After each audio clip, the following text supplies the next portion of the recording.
Hey, what it is, what it ain't, man. I am your host with the most, Lil Duwatt, and you are now welcome to the Mercenary podcast.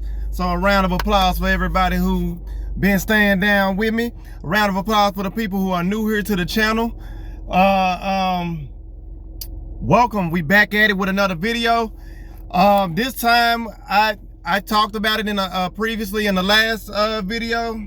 In my last episode, that I was gonna start talking about other things, other topics than sports and entertainment. But I also said at the end of that video that I was gonna be talking about WWE because I have a huge passion for WWE.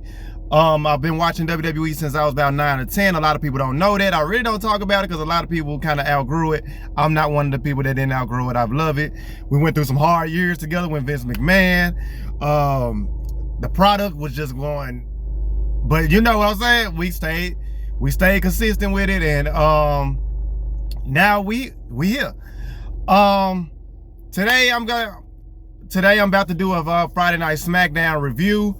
I didn't get to watch the show actually last night the way that I wanted to, so I had to kind of go back from the highlights and just kind of watch the show like that. And I hate to say that out loud to everybody because a lot of people are like, well, if you didn't watch the show, I can't. What? Hey, if I'm not able to watch the show, I can't watch the show. I watch enough of the product so I know what's going on. As long as I'm caught up, I know what's going on. But with that being said, welcome to the Friday Night SmackDown review. We're gonna kick it off. But before we kick the show off, I got to give thanks to my sponsor. I got started in every video with giving thanks to my sponsor, and that is the big God God. Because without him, I wouldn't be here, you wouldn't be here, and none of this would be possible. So big shout out to the big God God. Shout out to God for sponsoring this podcast and everything that we do in life. Because without him, none of this would be possible. So with that being said, let's get into it. We start out Friday Night SmackDown with the new WWE champion and Sami Zayn. Something I thought that, I'm not gonna lie, I never thought, I'm not gonna say never, but I kind of thought that, man, it's gonna be a while before we ever see WWE ever pull the trigger on Sami Zayn. And I'm not gonna lie, it was getting a little bit to a point where I was kind of like, we may never really see a world champion version of Sami Zayn. But the way that this story has been going on, I don't know if to anybody that has been watching WWE the last few months, few years, to anybody that has been watching SmackDown, I'm sure you know what's going on by now. Sami Zayn is technically a heel, even though he the last real good guy. And his moniker is the last real good guy, but he's technically a heel, which is, in WWE term, heel is bad guy, babyface is good guy. And he's technically a heel. I don't consider Sami Zayn a heel, honestly, even though he is. I feel like the WWE, the fans turned their backs on him a few months ago when he won the United States title away from Carmelo Hayes. So like, hey, it's not his fault he got booked in that. Like, come on, y'all. It's not on him. He's been doing his part. But over the recent years, anybody that has known Sami Zayn, he's also has this underdog mentality that he has also said he has wanted to be world champion one day. He has fought to become world champion one day. And look around, we made it. Sami Zayn is the new WWE champion. This past weekend at Night of Champions, Sami Zayn defeated Cody Rhodes and Gunther in a triple threat match. He defeated Cody Rhodes, who walked into that match as the WWE Undisputed Champion, via pinfall via roll-up, which is something I was surprised about. I thought it would have been, I thought he would have kind of at least hit his signature or something, like, you know what I'm saying? Like, but hey, a roll-up, either way it go, is what it is. I'm not gonna complain. I'm happy with the outcome. I'm happy with Sami Zayn being a WWE champion. It was the right move. I love Cody, but Cody is kind of, he's I don't want to say his character is getting stale, but him with the WWE Championship was starting to get stale because it was starting to make the booking predictable. But anyway, we start the segment off with Sami Zayn basically saying everybody who didn't believe in him, they can kiss his ass, and I'm right there with you. I was so happy when he said that. I've never been the biggest Sami Zayn fan, but I've never been the biggest Sami Zayn hater either. I just always felt like he's gotten pushed to be more of a mid-card kind of guy, when I've always kind of seen him as a guy who had potential to win a world title. Maybe not multiple world titles, but one or to be a WWE champion or a world heavyweight champion a couple times in his career. And for him to be in the WWE for around, what, about 10, 11 years now, and maybe longer than that, and to just now get the WWE championship, just goes to show the kind of booking that he's had. Like, if you're a Sami Zayn fan, congratulations, y'all deserve this. You went from fighting Johnny Knoxville to WrestleMania years ago to becoming a WWE champion. So what a 360 flip. We start off SmackDown with him basically telling everybody to kiss his ass. He's doing all of this for his ride or dies, as he should, Sami Zayn. And basically telling everybody that no matter what he does, no matter what you say about him and his career, he is going to die, and he is going to die, and even after that, always known as a WWE champion.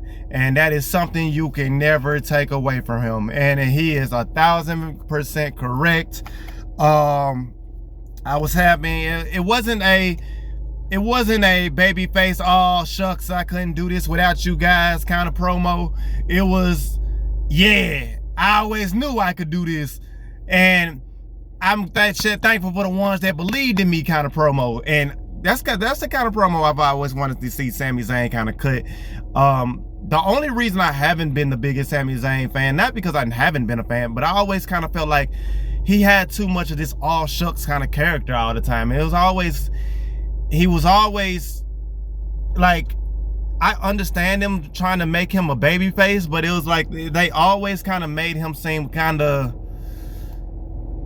crybaby-ish to me a little bit. Like, he just didn't have that edge on him as a baby face that I would have liked, that I kind of see now. If they could kind of keep this character as a tweener and kind of keep this edge on him, I like it. But I don't think it's gonna happen. I think he should be a heel, and I personally feel like his motivations for being a heel isn't wrong. The fans turned on him. He didn't turn on the fans. The fans started booing him. He didn't boo them. They booed him. I ain't got no problem with this. If you've been watching the product lately, you noticed the story of Sami Zayn the last few months, from winning the United States Championship to trying to get into the WrestleMania, basically to win the United States Championship just to try to get into WrestleMania, and then just basically been getting booed because of that. Losing the United States Championship to Trick Williams. Trick Williams is basically the reason Sami Zayn started getting booed. So much so that Trick Williams had to go from being a heel to a babyface, and Sami Zayn had to go from babyface to a heel.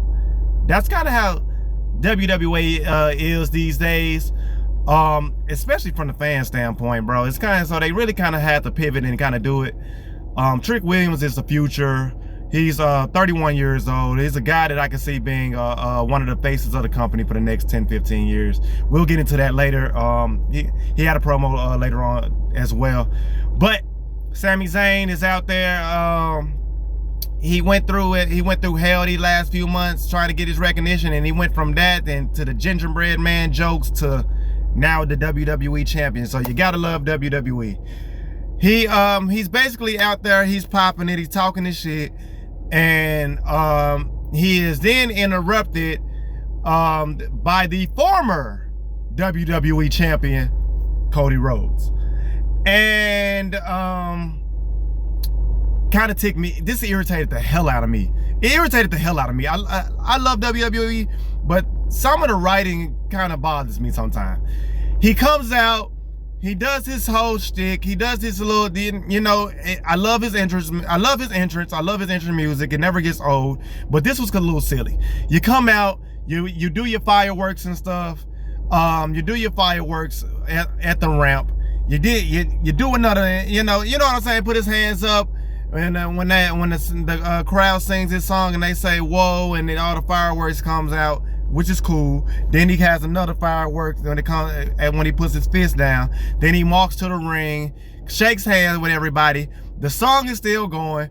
Then he climbs all the way to the top rope and has to wait for the part where everybody says whoa, just for more fireworks to come out. Then he finally grabs the microphone and says he only came out there to basically tell Sami Zayn that Sami, when he won the WWE Championship from Roman Reigns back a couple years ago at WrestleMania 40, that Sami was the first person to come greet him and thank him. So he just wanted to do the same thing. He wanted to do the same thing and reciprocate the energy by giving Sami Zayn his grace, giving him his flowers, and thanking him. And then he tried to walk off. You mean to tell me, if I'm Sami Zayn, you mean to tell me?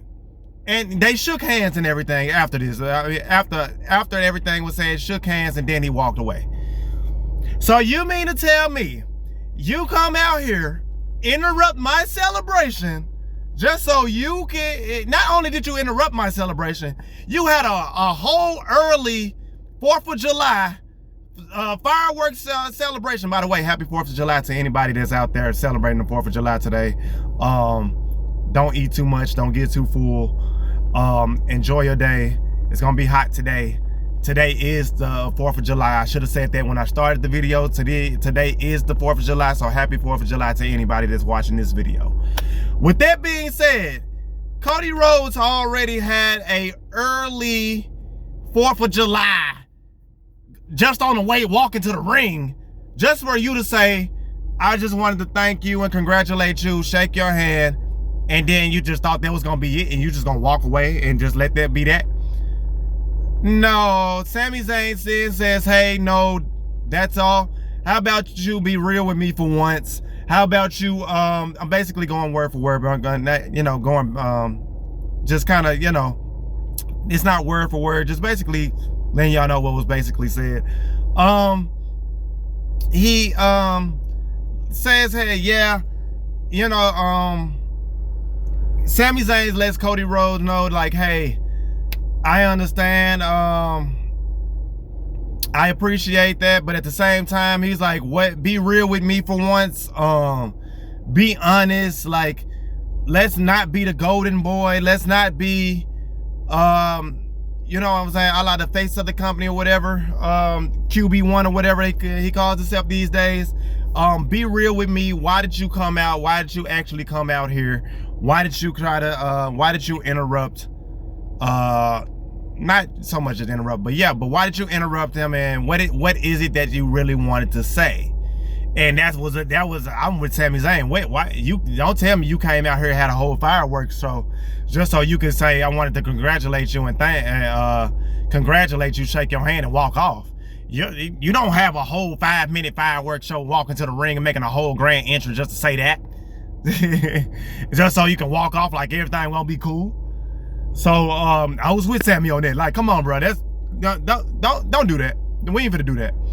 And he's basically saying, hey, for once in your life, be real with me. What is the real reason you're out here? And before Cody could say what he was really on his mind, he gets interrupted by none other than main event Jey Uso, who also had a match at King of the Ring this past Saturday against Obafemi, the ruler, the destroyer, the bringer of war, the mountain that you could not climb, and he lost. And he lost the King of the Ring final. Thank God he did. I'm not a Jey Uso hater, but thank God he did, because that did not make sense for him to lose. I mean, to win that match against Obafemi. And it just doesn't make any sense. But he basically was told weeks ago by Roman to go get the other championship, go get the WWE championship, and try to challenge Cody Rhodes at SummerSlam, or whoever the WWE champion was at that time. There's two heads of the table, so that's why Jey Uso is even out there. in the first place. Well, so Jey Uso comes out there. He congratulates Sami Zayn. He tells Sami Zayn that he deserves it. They do their handshake. You know, if you've been watching WWE in the last few years, you know the whole story with Sami Zayn, Jey Uso, and the Bloodline, and how Sami Zayn was an honorary Us, and they had they little handshake and stuff that they've been doing, and so they come and do the handshake, but he also tells Sami Zayn that hey, he was like, I'm proud of you, you deserve this, but at the same time, you got something I want, and I gotta bring it back to the family. This is your warning shot. And before Sami Zayn can respond to Jey Uso, Cody Rhodes cuts him off and says that's crazy, and which I agree with with Cody Rhodes on this. Do you like, it's crazy like how Cody basically says, Jey, you're supposed to be main event Jey Uso. Are you coming for the WWE Championship for you? Are you going for the WWE Championship because of Roman Reigns? Basically telling you what to do. He said, what is this? Is this 2023? I thought we passed all of this, and I agree with Cody Rhodes, because why is main event Jey Uso so bent on taking orders from the tribal chief? The whole reason you even became main event Jey Uso is to get away from the Bloodline and become your own guy. And he actually did that, winning the Intercontinental Championship 2 years ago, winning the World Heavyweight Championship last year. And he did. I knew at some point that he was going to end up going back to the Bloodline. I still feel like they end up kind of going back to the Bloodline a little bit too early. I still feel like they should have kind of dragged it out a little bit more, because instead of just automatically going back to Roman Reigns, but Roman Reigns months ago saying he doesn't want to boss them around or anything. He wants them to stand side by side because they're like this, and he wants everybody to be like this. So, catch you up. That's why Jey Uso's out there talking to Sami Zayn for the WWE Championship. And Cody Rhodes saying that I thought everybody in this ring knew exactly who they were. But it seems like you just basically been a Roman Reigns sidekick again. And I totally agree, because now it's kind of like Roman Reigns in his own way is kind of making a hierarchy and a bloodline again. Sami Zayn then interrupts and says Cody Rhodes was saying that he was talking to Sami about getting a rematch for the WWE Championship, which he really wasn't. Just let you know that's where your mind was the whole time. That's exactly why Sami Zayn said be real with him and let us know why you came out to begin with, because you knew that's what you wanted to begin with, but yet you tried to act like you just wanted to congratulate him and walk off. Like, come on, Cody. Come on, bro. That's fake as hell. Be for real. At least you can congratulate him, but at least say what's on your mind. Keep it 100. That's exactly why I was in Sami Zayn's corner this entire promo. Sami then interrupts and says, oh really? Basically letting Jey and Cody know that to stay away from him. He just to stay away from him. Nobody's getting a shot at his WWE Championship right now. And to be fair, he literally just won the championship. Like, y'all coming out here trying to come at him like he just won a championship. You interrupting his celebration to challenge him. Like, come on, bro. If I'm Sami Zayn, I don't see no wrong in what you're saying. So, but basically giving everybody the big FU and saying, look, nobody's challenging him for his championship. He said, he's basically telling Jey Uso, as far as family goes, as far as the bloodline goes, the championship is still in the family. Basically saying he still looks at the bloodline as family. And he told Jey Uso as family, and he told that Jey Uso and to Cody Rhodes, it doesn't matter, as family or friend, both of you stay away from me. And before he could leave, we didn't get an appearance by the general manager of Raw, Adam Pearce, who was now the general manager of Raw and SmackDown based on the events of Night of Champions with Gunther and SmackDown general manager Nick Aldis, who's on I think indefinite leave or suspension, one of them, and we'll get into that later as well. So Adam Pearce lets everyone know he's in charge of both Raw and SmackDown for the time being, while Nick Aldis is out on indefinite, I think it's a suspension or indefinite leave or whatever he's on. And he also says that that Sami Zayn will be defending his WWE Championship, and Sami Zayn interrupts and basically says, "Hey, don't I get to choose who I want to face at SummerSlam?" And Adam Pearce, and I thought this was complete BS. I thought it was complete bullshit. I ain't gonna lie. Adam Pearce basically says Sami Zayn, who said anything about SummerSlam, like, but on Raw, Roman just called his shot for SummerSlam, and you know what I'm saying? Like, he's the WWE champion. I'm like, what the hell? And he says, who said anything about SummerSlam? He says, Sami Zayn, you will be defending your WWE championship on Monday Night Raw, and against the winner of Jey Uso and Cody Rhodes in the main event of SmackDown. And I'm not gonna lie, this pissed me off entirely. It's crazy, cause it's like, for one, why does Sami Zayn have to defend his WWE championship that he literally just won a week ago on Monday Night Raw? And Roman Reigns, who's a world heavyweight champion, didn't defend his championship at Night of Champions. It books a match with him and Seth at SummerSlam, and that's it. Sami Zayn who actually wins the championship at Night of Champions, has to defend his title literally days later, the next week, or wait, technically I guess the week after, on Raw.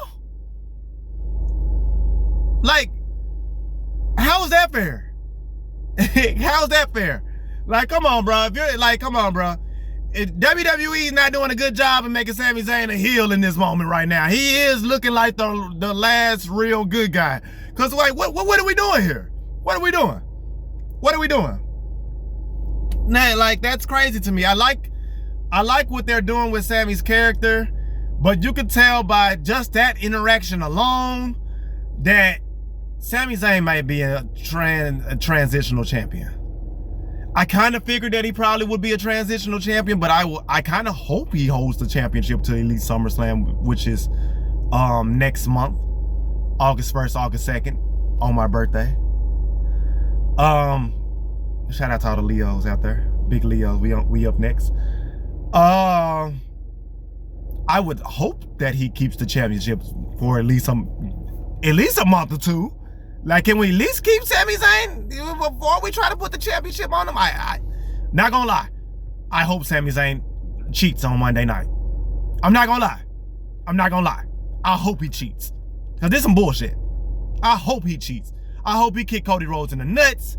And I don't want to see Sami Zayn feeling bad about nothing he do, because he has been doing that lately, and it's been bothering me, because he's still the last real good guy, and he doesn't want to, and he feels bad by accidentally hitting Cody Rhodes. It ain't an accident. You're hitting him on purpose, and he kind of should hit him on purpose, because Cody Rhodes has been an asshole to Sami Zayn the last few weeks. By Cody Rhodes also being the same guy that said that as long as he had the WWE Championship, that Sami Zayn would never win it. Some friend you are. And then, so that's why I said I agree with Sami Zayn popping his shit the way he did last night. I just hate how they just booked him in a whole rematch, a WWE Championship rematch against Cody Rhodes on Monday Night Raw. I do feel like there's going to be interference. I don't know how it's going to go. I don't know if it's going to be from Gunther. I don't think it's going to be Gunther. I think Gunther's probably going to be out of this. I don't know if it's going to be from Gunther. I don't know if it's going to be from Jey Uso. I don't know if it's going to be from probably someone in the bloodline. or maybe Sami himself just cheats. Either way it go, I want to see Sami Zayn retain this championship on Monday Night Raw. I really do. I really do. So, after that, I'm not going to go in Pacific orders with the matches. I'm just going to go with the matches that I saw, that I clicked on first, that I have the most interest in. But from that point, after that, I believe we had a match with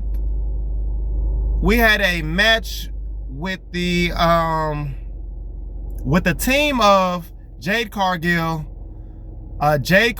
Michin, and B-Fab versus the team of Tiffany Stratton, Charlotte Flair, and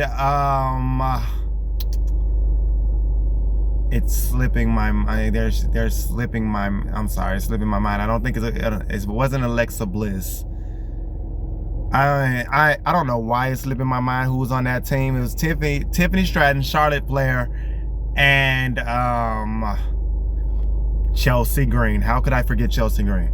And Chelsea Green, Tiffany Stratton, Charlotte Flair versus Jade Cargill, B-Fab, and Michin. Pretty decent match. Really good, a really good match. Told a really good story. Michin and B-Fab, man, they have got to. I get why they put them with Jade Cargill, even though they were having a feud with Jade Cargill months ago, and Jade Cargill in real life actually kind of injured both of them, so they really don't have a reason to be in a team with Jade Cargill, other than for Jade Cargill to basically kind of boost them up a little bit. That's the only reason I can even see them being on a team with Jade Cargill.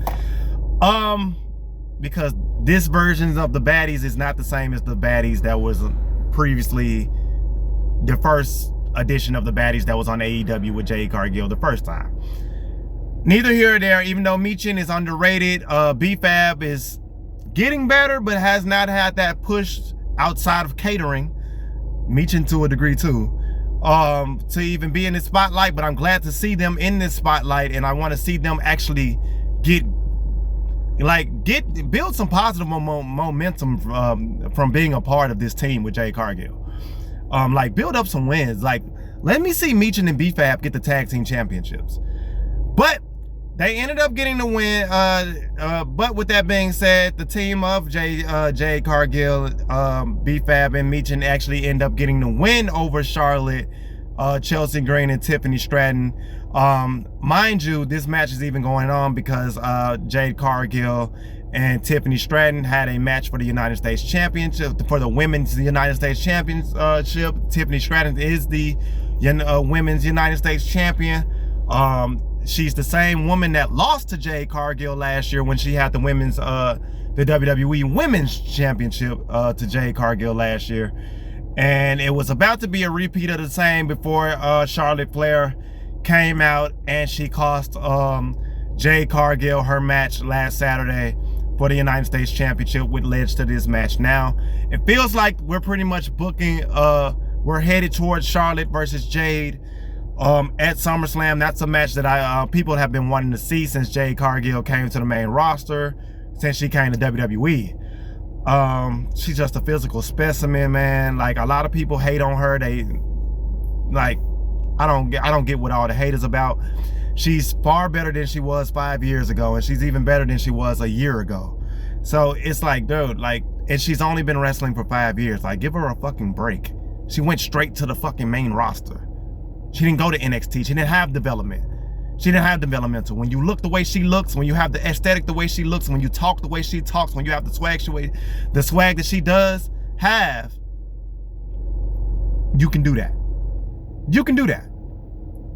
She looks like a fucking movie star. She does. She looks like a fucking movie star. And she's underrated in the ring. I hear people say, oh, she always looks like she's trying to figure out her spots. Hey, that's a lot of people in WWE these days, because WWE is a little bit, to my disliking, too choreographed. There's too many damn spots to remember. It'd be better if it was more like a fight, and obviously you got your in-ring technicians, you got your brawlers, you got your big men, big women, whatever. Everybody got a different wrestling style. I get that. But sometimes I do feel like it's a little bit too choreographed, and I do want to see a little bit more of a brawling style from these wrestlers. And that may be why certain people may be looking like they're trying to find their spots. And then you put that with a combination of a lot of new talent who haven't been in developmental that long, but only been in for a couple of years. You're gonna get people that's on the show that looks like they're trying to figure out their spots. They haven't been doing this for 20 years. What do you expect?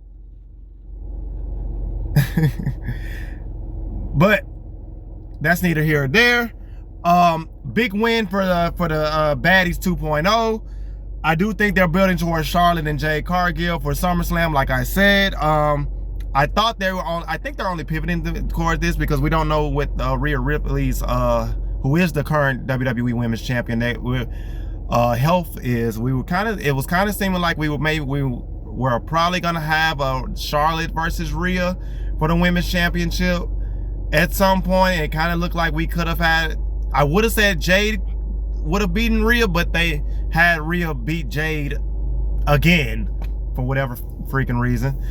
And but since that match, she's been injured, and we don't know what the title picture looks like, and they're just gonna go forward with Charlotte versus Jade, which doesn't actually need a championship now that you think about it. I do think that's gonna be an amazing match. I think that's gonna be the match that Charlotte is going to be able to. Charlotte is.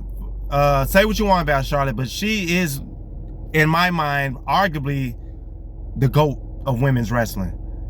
She, not just because of how many championship wins she's had, which is 14 world championships. 14 or 15 world championships. She's also, like, in-ring performance, one of the best in-ring performers you're going to see. You're going to see, and she knows how to elevate the talent that's in the ring.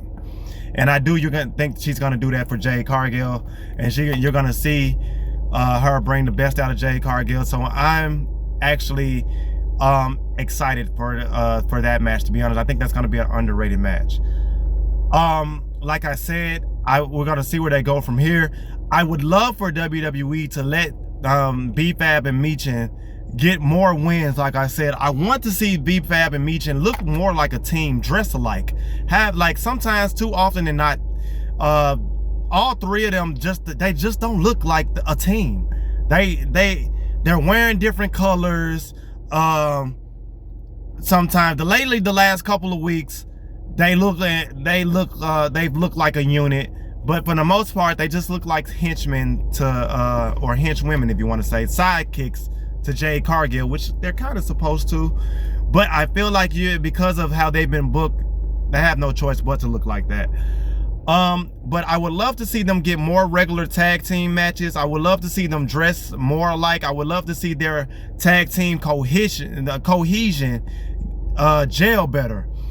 I would love to see Michin and B-Fab actually make a run at the tag team championship so they can make this Baddies group feel even bigger and even better, and not just sidekicks to Jade Cargill. But we'll see. We'll go from there and we'll see. After this, I do believe, I'm not sure if this came, like I said, I don't have the exact show rundown, so I'm not going from 1, 2, 3, 4. I'm just going by what I saw first and what I chose that had the more interest in. We get a excuse me, y'all. We get a Danhausen segment, and if you're a fan of Danhausen has won me over the last few days. It's crazy how he's only been in WWE for maybe less than 120 something days, maybe now. Like, he's been in WWE for less than a few months, and for less than, like, what, he made his debut at Elimination Chamber, was February, so February, March, April, May, June. He's been in WWE for about 5 months, y'all, and he's already like one of the biggest. He's already one of the biggest, I would say, entertainers in all of pro wrestling. Already helping helped the Knicks win a world championship. Shout out to the New York Knicks for winning the NBA championship as well. Danhausen is a big part of that. But he gets a segment.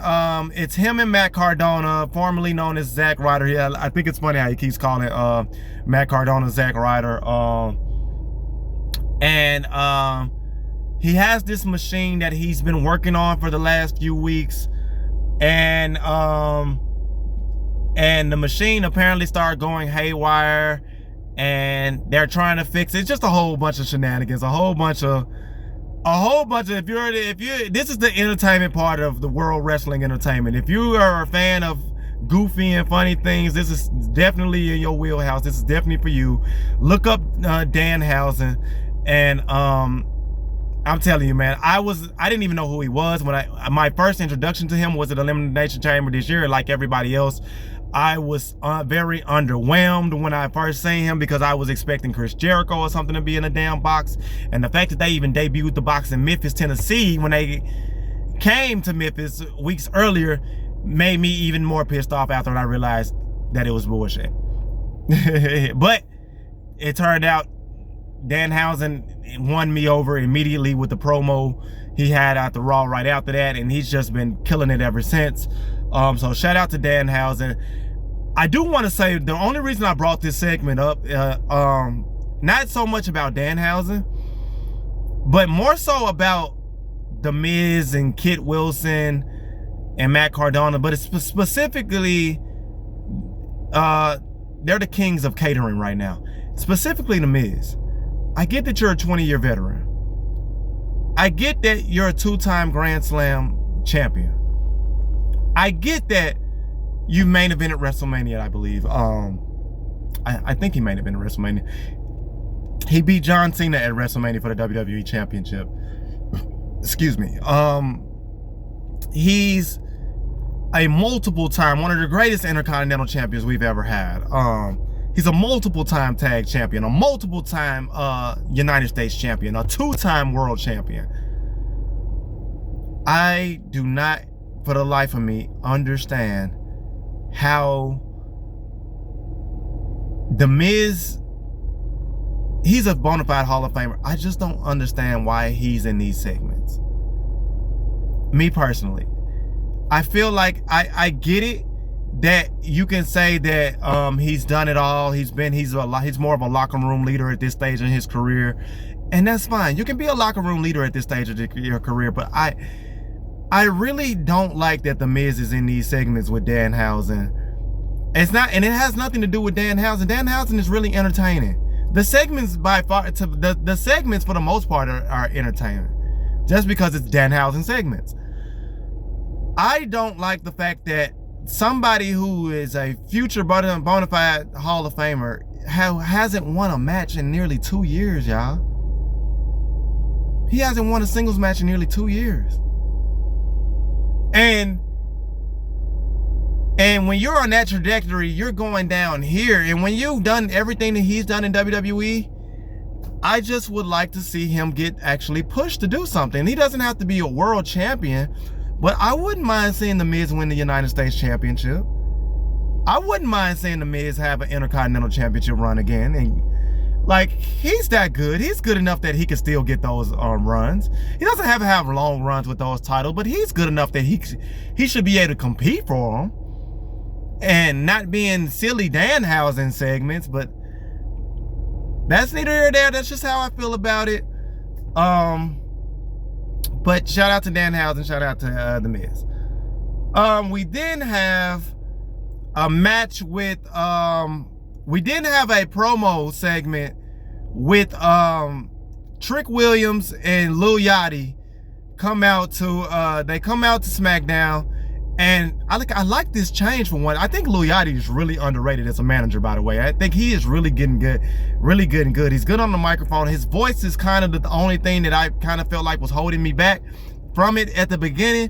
But when you listen to him talk and you listen to how he's able to joke with certain guys and how he says certain things, how he pumps up Trick Williams a la Jimmy Hart back in the day, when he used to manage certain people, it reminds me of that. You could tell he's a real WWE fan, because he kind of reminds me of that Jimmy Hart kind of manager, heel manager. Kind of got the high voice, but he says the right stuff to get the guy that he's supposed to be getting over. But yeah, Lil Yachty basically coming out with Trick Williams. Trick Williams coming out looking like $1 million. United States Championship around his waist. Congratulations to Trick Williams, also getting married a couple weeks ago to Lash Legend, another WWE superstar with a lot of with amazing potential as well. She's going to be a future main eventer on for years to come. So congratulations to Trick Williams and Lash Legend. But he comes out looking like $1 million. Got his white mink on, got the lemon pepper steppers on as usual. United States Championship around his waist, and all white everything. Lil Yachty got all white everything. Got a bedazzled, well, not even bedazzled. Got diamonds. I got a diamond infused kendo stick, calling the trick stick. So I thought that was great. I think that was pretty cool. And he's basically pumping up, and Lil Yachty's basically pumping Trick up. Letting everybody know how good Trick is, and that, just singing the praises of Trick Williams as he should, to then get interrupted by none other than Carmelo Hayes, other known as him. Carmelo Hayes, as I said earlier, was former United States champion. Lost to Sami Zayn earlier this year. And then Sami Zayn goes on to lose the United States Championship to now Trick Williams. Trick Williams and Carmelo Hayes have, if you haven't watched NXT the last few years, they kind of came up together. Carmelo Hayes was kind of the face as the world champion, and Trick Williams was trying to find his way as the guy. And Carmelo was the world champion. Trick was kind of like the sidekick, trying to learn and find his place, and then he ended up finding his place and ended up becoming the guy after Melo left and winning a two-time NXT champion, becoming a two-time NXT champion, a former Trick and Nate champion. I really wish he would start bringing up his resume again like he did when he first got to the main roster, because it's pretty impressive. But yeah, they have a history. This is a match that we've been wanting to see on the main roster for a few years now. Melo basically telling Trick to give him a shot at the United States Championship, because he's just basically just walking around with the championship. He's not trying to defend it against anybody. And basically just calling Trick Williams out on it. And he wants to get his United States Championship back, and he wants to prove once and for all that he is the better man, that he is better than Trick Williams, and he always has been, and that he always has been better than Trick Williams. Lil Yachty interrupts him, and basically that's why Lil Yachty is really good at this, and basically letting him know, like, hey bruh, we ain't handing out no title shots now. In typical heel fashion, letting them know we ain't handing out no title shots now. And that if you want a title shot, you gotta earn one. But he tells the fans that Lil Yachty, fair enough, asked the fans if they wanted, and asked the fans in the crowd that they wanted to see Carmelo versus Trick Williams in a match, and asking them what they think, and the crowd was pretty much more on the side of, yeah, we want to see that match. And I loved how he asked the crowd, and he asked the crowd if they if they wanted to see Trick Williams go against this little grown man, Carmelo Hayes. Really, calling Carmelo kind of a short guy, because Carmelo isn't, compared to Trick Williams, isn't, because Trick Williams is about 6'4", 250. Carmelo Hayes is like probably about 6 feet. 200 pounds.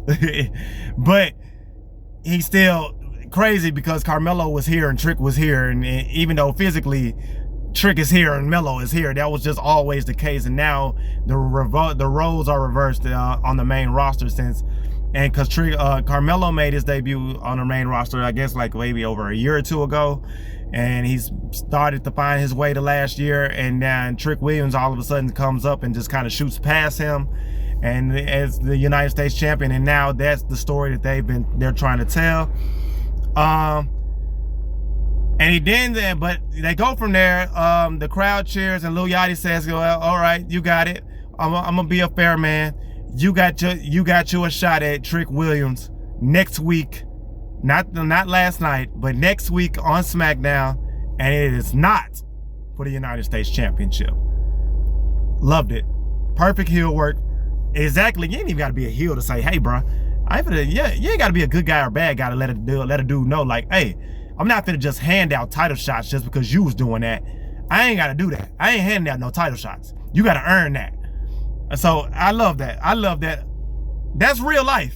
That's real life. Ain't nobody just out here just giving out championship opportunities just because you want one. He did. Yeah, they go on to say that he gives him his shot.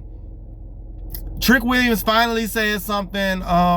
He gets the microphone from Lil Yachty, and basically tells Carmelo Hayes that he basically tells Carmelo Hayes that I can't think of what he said word for word. I'm gonna apologize, y'all.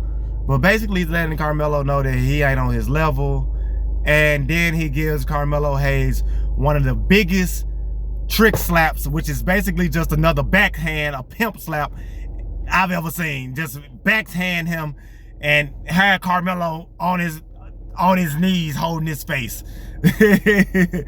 And just backhand him. And basically letting them know, basically little boyed him and letting them know that he's gonna do the same next week. Trick Williams and Lil Yachty walk out of the ring laughing. They do their handshake or whatever. They walk out laughing, and Carmelo Hayes gets up, jumps after holding his face, pissed off as he should be, because you just got pimp slapped. Got backhand, as he should be, gets up, pissed off, and as Lil Yachty and Trick Williams are walking out of the ring, he then gives a running momentum and jumps over the ring, jumps over the top rope, and lands and does a front flip over the top rope and lands on both Lil Yachty and Trick Williams, and lands on his feet cleanly, and then looks into the camera, which I thought was smooth as hell. 10 out of 10, smooth as hell from Carmelo Hayes. You get why they call him the H-I-M him. That's why they call him him. It don't matter how tall you is. That's why they call him him. And just guys give a little smirk like, come on, y'all know what's going on. And basically lets them know that he's ready for him. So we got a match with Trick Williams and Carmelo Hayes next week. It's gonna be a pretty good match. I'm looking forward to that. After that, we get Brie Bella, half of the tag team champions, with Paige, a returning Paige, who came back at WrestleMania a couple months ago now. Crazy how fast time going. WrestleMania is a couple months ago. It just feels like it was a few weeks ago. But Paige returns to WWE after a few years away, winning the tag team championships with Brie Bella, who was supposed to win it with her twin sister Nikki, but Nikki couldn't get cleared in time, and with an ankle injury, and she ends up winning the championship with Paige. I still don't understand why they won the championship and why they even kept the belt on them this long. Is even crazier to me. They're not a tag team, so it doesn't make sense to me for them to even have the championship. The only reason I can even see them having the belts right now, is because of a potential feud with Paige and Nikki, and we'll get to that after this match. Brie comes out. She has a match with Fallon Henley, or is it Fallon? It was either Fallon Henley or, I'm sorry, it wasn't Fallon Henley. It was Laney Reed. I'm sorry, Laney Reed of Fatal Attraction, and it was a pretty good match. It was a pretty decent match. Wasn't a 5-star banger or anything like that, but it was a pretty decent match. Laney Reed landed some huge shots on Brie. Some big right hands that I didn't even know she had. Some big left hands, a big right hand on Brie, and she gets the win in this match. I was surprised that she got the win, but she got the win, a much deserved win for Laney Reed, because Fatal Attraction needs some wins. They're new to the main roster from NXT. They were getting kind of a big push at a couple of months ago when they debuted, and they kind of been slowing down. So I want to see them get some win. I want to see Fallon Henley and Laney Reed get some bigger wins as a tag team as well. The same, just like with B-Fab and Meechin, I want to see them get more wins. I want to see WWE make this women's tag team division feel special, because having Brie and Paige as your tag team champions does not make the tag team division feel special, because they're not a real tag team. That's my whole thing. That's all I'm saying. That's all I'm saying. But big win for Laney Reed over Brie. Hopefully they get a shot at Saturday night's main event or something for the tag team titles, and then they go over and actually win the tag team championships. I would not mind that. I would love to see that happen. Excuse me. I do think that they need to. I think that Brie and Paige need to break this team up. I think the only reason that they're even still tag team champions, and they've been tag team champions since they won in April at WrestleMania in April, and we're in July.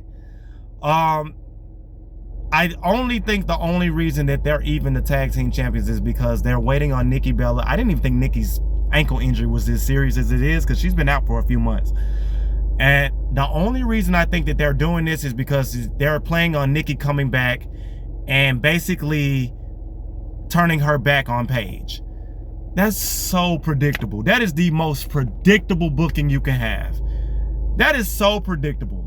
That is so predictable. I personally thought that Paige should be a singles competitor. I think it's cool to have her in that tag team match, but she didn't need to win. I think it was cool to have her return, but she didn't need to win. I think personally Paige should have been one of the women that Liv Morgan should have been feuding with for the Women's World Championship, instead of having Liv Morgan in the Queen of the Ring tournament.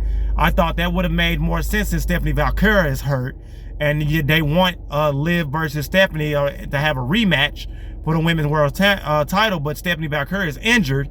You could have had a couple of people that you could have put in that spot, even if you're not gonna put the belt on them to this point, to go against Liv Morgan. And I thought Paige would have been perfect for that. I thought that Paige and Liv would have been able to tell a perfect story. It would have been a good way to get her out of this stupid ass tag team with Brie Bella. Hopefully WWE goes in that direction, but as of now it looks like they are still going, and we're gonna keep the belt on them until Nikki Bella returns, and then she's gonna attack Paige, and everybody's gonna be like, oh my god, like we've been seeing this for the last 3 months. We knew this was coming. Like, please swerve us, WWE. Please swerve us. Have Paige attack Nikki when she comes back or something. Please swerve us. I hope this doesn't be as predictable as we thinking. But yeah, big win for Laney Reed. We'll see what they do with them going forward. They need to get more wins like that. Good singles win for them as well. Hopefully they can get more exposure on Laney Reed and Fallon Henley and Toxic and Fatal Attraction period. But we'll see. After that, we get because now SmackDown is no longer 3 hours, it's 2 hours now. This wasn't a long SmackDown by any means, thank you. Because SmackDown was just kind of, for 3 hours, it's just been dragging like crazy. But this after that, we get a I believe we got the main event. I believe that's when we got the main event. If I'm not mistaken, I believe we did get the main event. No, I'm sorry. Before then, we get a promo segment with backstage segment with Sami Zayn and Johnny Gargano, and Sammy basically it was kind of funny because Johnny Gargano has been doing this whole laying on his face, and I guess he depressed and just planking all the time and just laying straight on his face with his eyes wide open and just not saying a word. And the last few weeks, Sammy has been trying to, I guess, talk to Johnny Gargano and trying to, you know, I don't know if he's trying to pump Johnny Gargano up. I hope that this leads somewhere with Johnny Gargano. But he acts, but yeah, he shows Johnny Gargano the WWE Championship. Johnny Gargano, obviously in a daze, not paying attention, is just planking and just saying, "I did it." Sammy's like, "I did it. I'm the champ. I told you I could do it. I told you we could do it." I would have thought that this would have been a segment that Johnny Gargano just finally says, "You know what? You're right. Let me get up off my ass and I'm gonna go do it." But no, he's still planking, still not saying nothing, still just staring in space, looking depressed. Sami Zayn went too far off from that a few months ago. His breath smelling like bounce that ass, let Trick Williams tell you. Depressed was trying to get a fight at the WrestleMania card. This is how this Johnny Gargano Sami Zayn thing even started.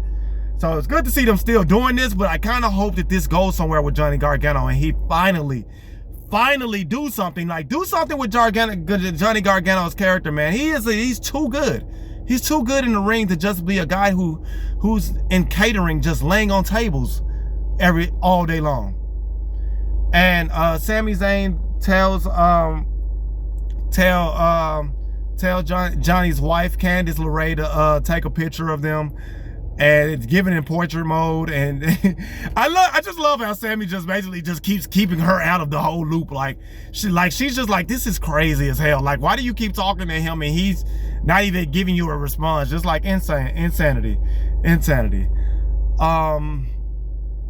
think Danhausen and Johnny Gargano need to have some kind of segment where Danhausen uncurses him, and then Johnny Gargano goes on some kind of run. I don't know. They need to do something with Johnny Gargano, and hopefully this leads to it, because we need to see Johnny and Sammy have become some kind of unit. Because with Sammy being WWE champion, this could help Sammy retain. Johnny Gargano can help Sammy retain a title. I actually hope Johnny Gargano shocks the world Monday and comes out of this whole depression thing and helps Sammy win the retain the WWE Championship on Monday Night Raw. Because having Johnny Gargano just lay every Friday Night SmackDown, just lay down and just literally laying down and just laying there and just staring in space, looking depressed with his mouth wide open and not even blinking, which is very impressive, by the way, with Johnny Gargano to do that. Just basically been getting paid for the last year to just lay on his face. Literally. This has been going on for a year. To anybody who's not a WWE fan, who haven't been watching the product, it's been going on for a year. So hopefully something happens from that. We didn't finally get to the main event that we had earlier, which is we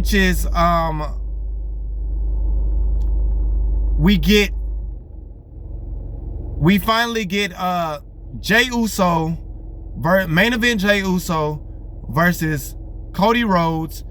Number one contender goes on to face Sami Zayn, like I just said, this Monday night on Raw. And it was a really good match. Both guys have a lot of chemistry. Both guys are former tag team champions. They were both former tag team champions a couple years ago. Both guys know each other inside and out. Really good match. Cody Rhodes ends up hitting a crossroads and winning this match, and he now goes on to face Sami Zayn this Monday night in a rematch for the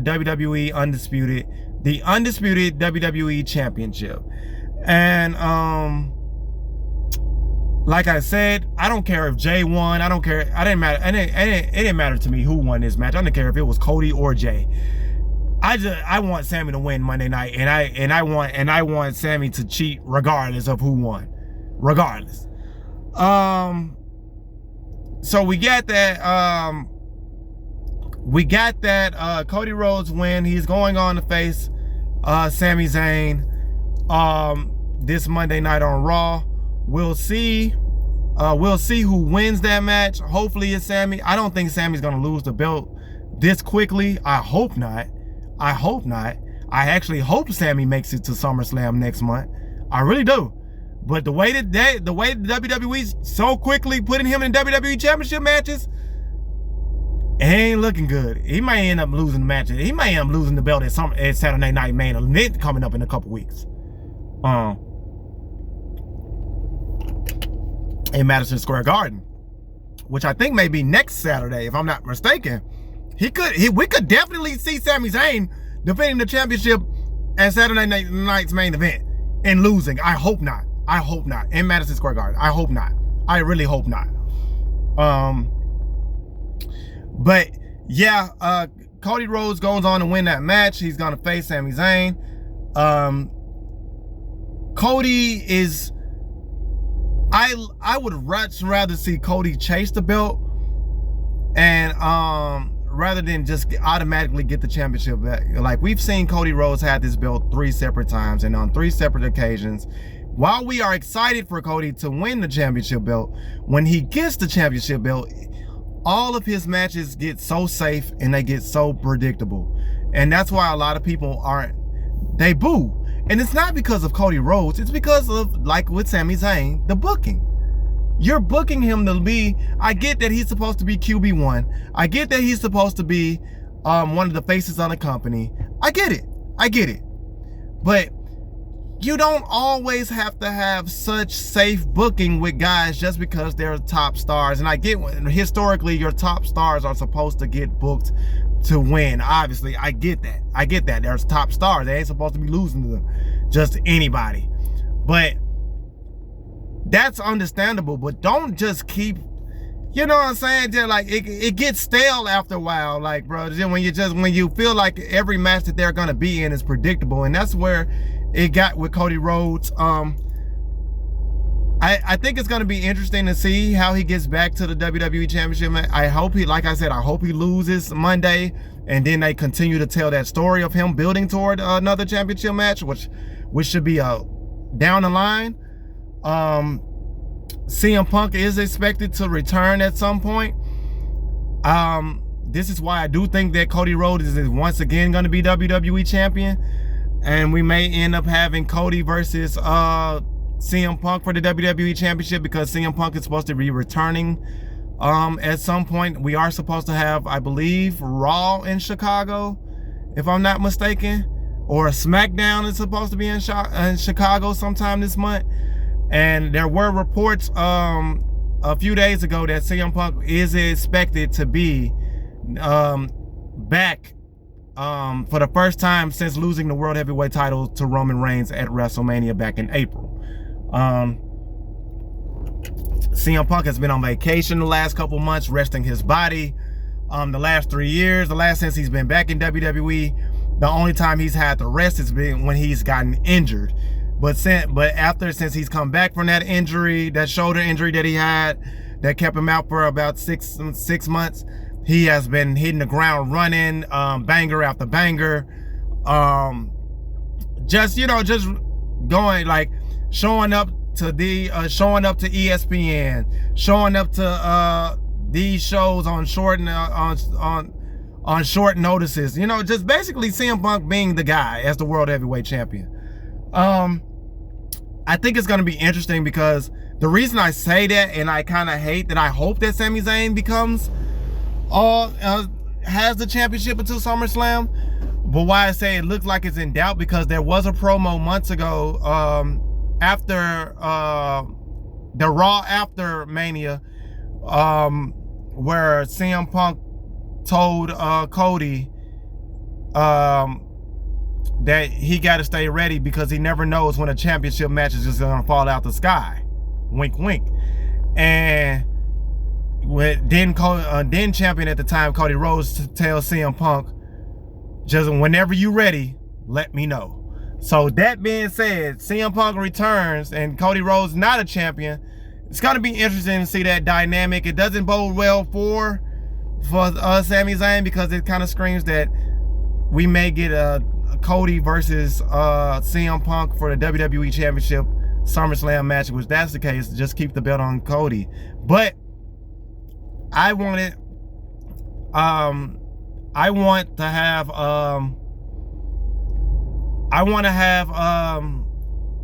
Sami to defend that title at SummerSlam against somebody, and I want him to retain that title. I want Sami Zayn to have this title to at least September. I want him to have a little bit of a reign. I don't want this to be a very short transitional reign. I do think there's going to be a transitional reign. I do think he's going to either drop the belt to either Punk or Cody Rhodes. But I would love to see him. I would love to see them drag this out for at least another month. At least until September. I would love to see that. That's why I said, like, you can have Johnny Gargano help Sami Zayn. Turn Sami Zayn, the last real good guy, into a full heel, and have Johnny Gargano help Sami Zayn win a few of these matches. Even though Sami Zayn basically said he won the match, he did it his way without having to, turn full heel, which he's right. He did do it his way. He said he was going to win the WWE Championship his way. He did. He didn't cheat. He won it his way. But the way that they're booking him and the way that he's constantly getting disrespected, I feel like a heel Sami Zayn at this point is not an unnecessary heel. It's a necessary heel. Because, like, y'all brought this out of me. Not just the fans, but the WWE, the people who want to keep putting the golden boy Cody Rhodes, who want to keep putting guys like CM Punk and all these other guys in front of me, and yet you let Roman Reigns choose whoever the fuck he wants to go against, and he doesn't have to defend the championship nearly as much as I do, and I just won it. I would love to see that type of heel, because it's not really a heel. It's just a guy being real. Like, y'all constantly trying to screw me. Everywhere I look, y'all trying to screw me. So that's just how I feel about that. We'll see. Hopefully Sami retains the title Monday night. I'm gonna have a Monday Night Raw review after Monday night, and we'll go over it then. But until then, I just want to thank everybody for joining me on this podcast for this SmackDown review. To anybody who's new to this channel, thank you for tuning in. Keep watching, keep going. We going up every day. Don't be afraid to subscribe, like, comment, comment anything you would like me to talk about, any topics you want me to talk about, anything that you think that I could do better. I can take constructive criticism. I don't know why I'm stuttering today, y'all. But I'm just like, I'm so tongue-tied. But yes, I take constructive criticism very well, bro. I ain't tripping. Whatever you think I can do better, I will take that into consideration for the next videos and moving forward. Whatever you want to hear me talk about, whatever topic you want to hear me talk about, whether it's from the NFL, NBA, baseball, golf, anything in hip-hop, entertainment, or WWE related, UFC related, whatever. I am here for it. I'm here to talk about whatever, any and everything. This is what this podcast is for. And anything that you are going through in life, because I built this podcast not just to talk about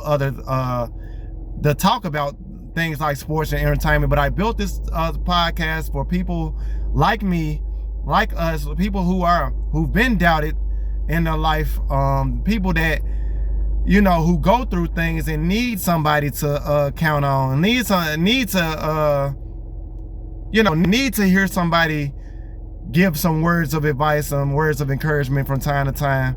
I'm always here for that. So with that being said, leave a like, leave a comment, subscribe to the channel. If you're new to the channel, subscribe to the channel. If you've been here, I appreciate you so much. We gonna, like I said, we keep grinding for sure. We going up every day. More episodes to come. I'm gonna try to be more, I told y'all my goal is to be more consistent with this, and that is by any means necessary. If I gotta do an episode, even if it gotta be every other day, I am going to drop an episode. I guarantee you that. But I want to thank y'all. I got love for y'all for supporting me. To the people who's been supporting me, thank y'all. I love y'all so much. Stay tuned. We got another episode coming Monday night, so be on the lookout for that Monday Night Raw review. And then we still got a lot of NBA free agency starts Monday, so we'll be able to see. We may be able to talk about NBA free agency as well. So I might mix it up. I might have one show that's a wrestling review. I might have another show that's a NBA free agency review. Probably gonna do it like that. Might put it together. Who knows? We'll see. But either way it go, it's coming. But before I leave, I have to start and end every show the same way, by giving thanks to my sponsor. My sponsor is God. Because without him, I wouldn't be here, you wouldn't be here, and we wouldn't be here to do or talk about the things that we talk about. So shout out to the big God, shout out to God. Always giving thanks every single day, every time I get. With that being said, thank y'all, man. Hey, subscribe to my YouTube, subscribe to my my mixtape. My mixtape with Pluto Gold is out now. Our EP is out now. Pluto and Watt Volume 1. Go get that. I will put the link in the description for you guys to go listen. It's subscribe to my Spotify and Apple Music at Lil Duwatt. I will put that down there too. LILDUWATT. And thank you to keep supporting that. And I will keep and be on the lookout for future music, future drop, because I am dropping. We're about to drop some more videos. Some more music videos are on the way. I am in the studio. I got another mixtape from the come, because I'm about to drop From the Heart 2. I'm aiming to drop that next month. So be on the lookout for that as well. With that being said, appreciate y'all. Have a great 4th of July. Don't eat too much. You know what I'm saying? Don't get too drunk. Don't get too turned. But enjoy your family. Enjoy your day. Enjoy your night from wherever you are. I don't know. I'm just running out of stuff to say. But for wherever you are, enjoy your day, man. I hope the rest of your day, I hope the rest of your weekend is blessed. With that being said, peace.